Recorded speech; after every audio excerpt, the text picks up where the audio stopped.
तूने बड़ा शाहजहां का इत्र लगाया। Captain Girish Chatwal. Berlatar di India. Cerita diawali dengan memperlihatkan rombongan anggota Kopassus yang baru saja selesai bertugas di medan perang, di mana kisah akan berfokus pada salah satu anggota bernama Amrit. Sosok yang bisa dibilang sangat terlatih dan punya pengalaman. Banyak juga ada sahabatnya bernama, kita panggil saja Samsul, yang sama-sama anggota Kopassus sama seperti dirinya.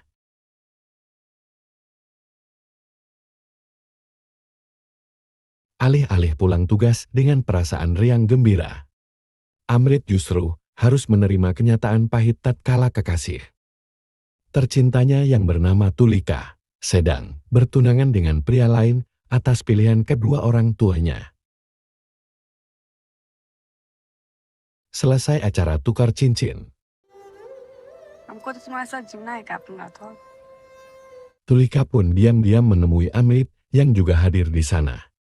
Tulika mengatakan bahwa ini hanyalah tunangan, bukan menikah. Masih ada kesempatan untuk mereka bisa bersama. Besok Tulika dan keluarga akan pulang kembali ke New Delhi menggunakan kereta api yang, jikalau Amrit sungguh-sungguh mencintai Amrit, diminta untuk menyusulnya ke New Delhi dan dengan gentle menemui ayahnya untuk minta restu.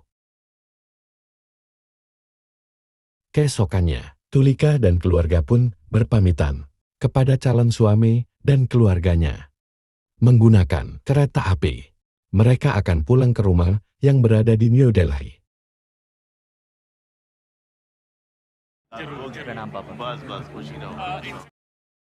Sejenak kita tinggalkan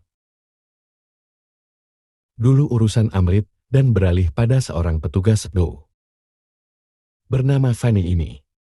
Bebengupnya, ia tiba-tiba ditelepon oleh ayahnya untuk melakukan pekerjaan keluarga, sehingga Fanny langsung berangkat saat itu juga.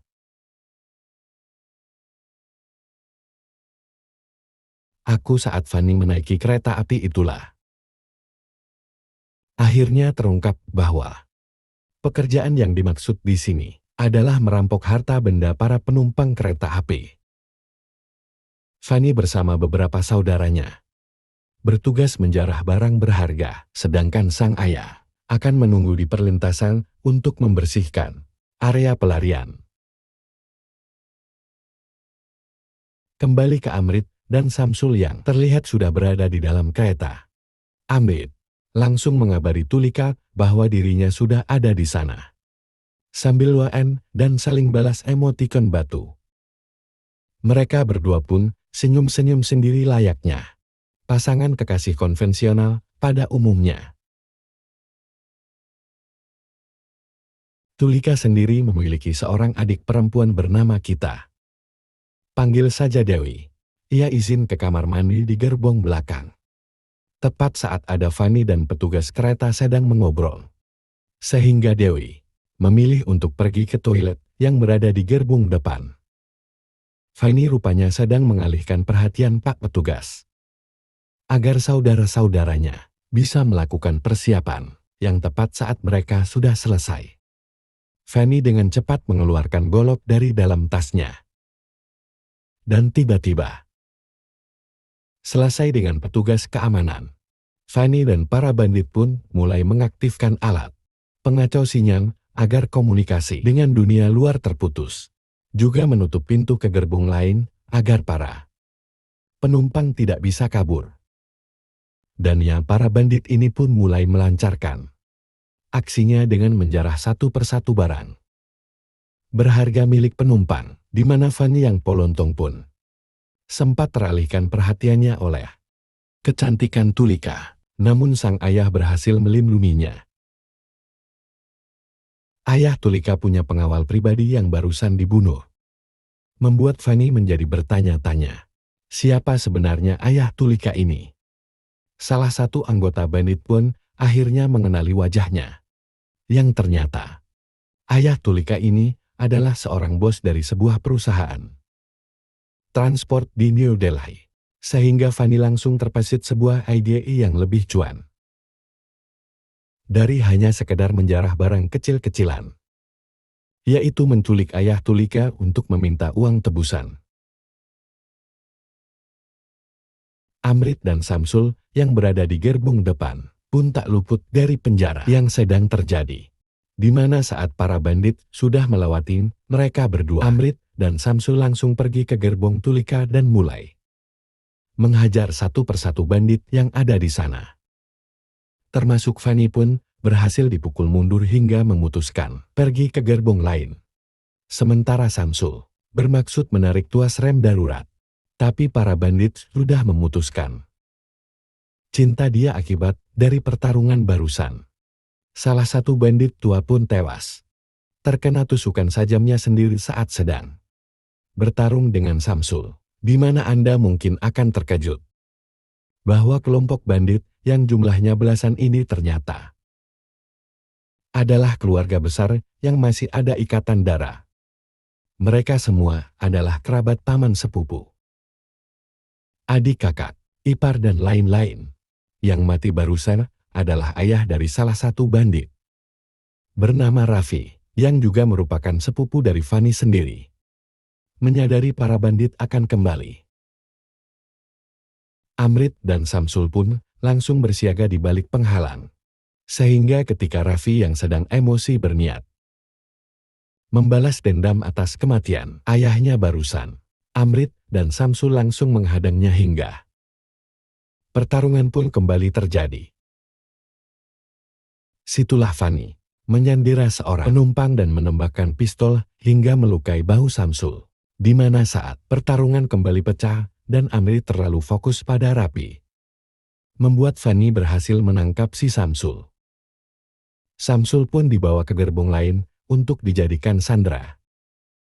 Sementara Amrit berhasil menangkap Raffi yang ia ikat di lawang pantau kereta, yang setelah memaksanya buka suara, akhirnya diketahui bahwa ada sekitar 36 bandit yang terlibat dalam pembajakan ini.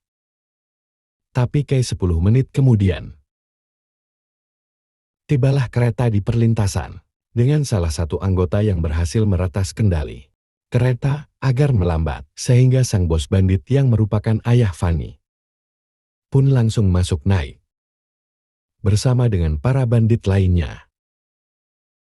Si bos benar-benar marah besar saat melihat adik kandungnya sudah dalam kondisi tak bernyawa. Samsul pun jadi bulan-bulanan si bos yang melampiaskan amarahnya. Namun, karena Raffi masih bersama Amrit, mereka pun belum bisa membunuh Samsul. Melihat cara bertarung Amrit dan Samsul, Fanny bisa langsung menebak jika mereka berdua bukanlah orang sembarangan.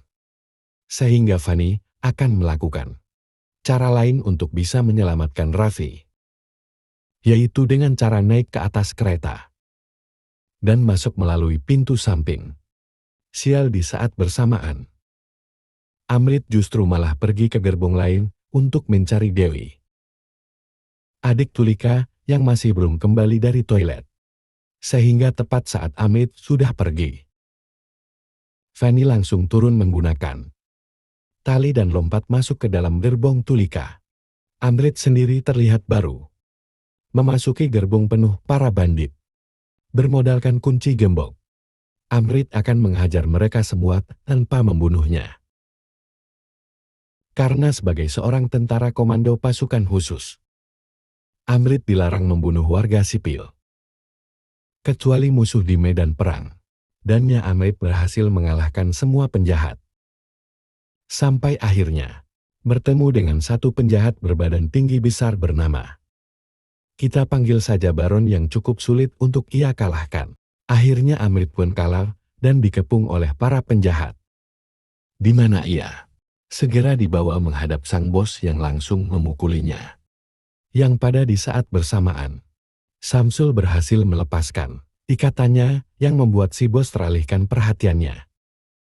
Melihat Samsul dan Amrit sedang kesusahan, di saat yang sama di gerbong sebelah, Fanny masih bermain-main dengan Tulika dan ayahnya. Tepat saat si ayah melemparkan kunci gerbong, agar Tulika bisa kabur. Tulika berhasil lari ke gerbong yang bersebelahan, langsung dengan Amrik yang sedang dihajar Baron, yang disinilah Fanny kembali menunjukkan kekoplokannya saat ia dengan teganya menyakiti dan menghabisi seorang perempuan seperti seorang pengecut, tepat saat disaksikan oleh Amrit yang sedang tidak berdaya. Fanny melemparkan Tulika dari atas kereta. Sementara Amrit dipukuli dari belakang, hingga tak sadarkan diri. Dan inilah kill. Fanny tidak langsung membunuh Amrit dan Samsul. Justru malah menyuruh saudara-saudaranya untuk melempar mereka berdua dari kereta.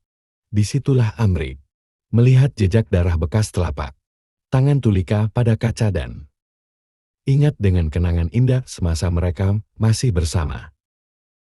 Sehingga Amrit yang awalnya tidak ada niatan untuk membunuh pun, kini menjadi berubah pikiran dan memutuskan untuk membrutal, menghabisi mereka semua.